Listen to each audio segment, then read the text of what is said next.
A few moments later. Grabe, labo ng camera ko. Bakit labo ng camera ko? Grabe naman to. Oy, ano na? Nilinaw ka pa ba? Bakit ang labo ng camera ko? Oy. Teka, oh, grabe talaga. Oh, yun. Minaw din. Yeah. Yun. Minaw din. Ganda ko pala. Grabe. Ang kapal na mukha ko. Kasi ito may balat kaya makapal. Grabe talaga. Boring pag Sunday sa bahay ka lang. Wala ko maisip ko na ma-content ko. Ang tahimik naman daw. Halos lumalayas ka na at lumalayo ka na sa mga kupal. Sunod ng sunda. Parang adik na aso. Smoke weed every day. Go away of them. But they still following you because they think that you are criminal. You never doing anything of them. Kasi insecure sila. Hindi sila titigil hanggat di nila ako napapabagsak. Wala naman akong kasalanan. I don't know what is I do of them. Ang lakas ng tama nila sa utak. They have many having problem in their own mind.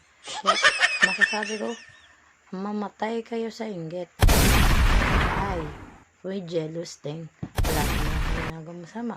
Ano bang mali ko para gawin nyo to sa akin? Smoke weed So every in today's day. video, I was telling about happen of nothing boring life.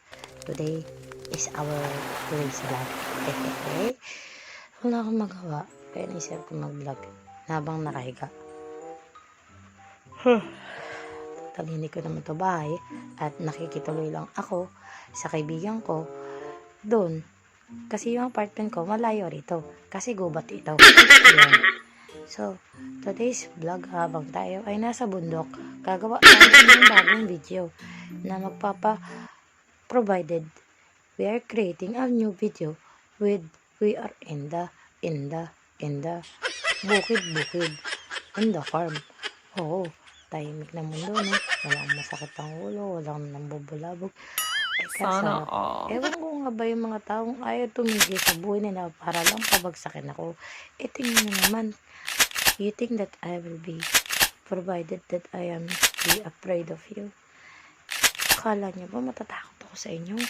Na you can bring me out, that you can make me crazy, that you think so? I'm so sorry of you. I'm afraid of you. Smoke weed every Because I know and I believe I have God and I pray of Him every day. Yeah. Right. Today's video, I just provided that we are doing something else inside the room. Oh. Wow! Natutulog na sila. Then, I am wake up. Wala akong magawang content. Gagawa ako ng content ngayon. Mag-isip tayo ng nakakatawang content para ma-enjoy ang ating gabi. So, hindi ko napapalagpasin to. Siyempre, nagtatanong sila, bakit 300 pa rin yung subscriber mo? Kung i-upgrade ko ba to at ilalike ito video ko, isa-subscribe nyo na ba ako for 1,000 subscribers for my part 2? Ay, siyempre, naman, gagawin nyo yun. Nagtatanong yung iba kung nasaan ako. Siyempre, di ko sasabihin, siyempre, vlogger.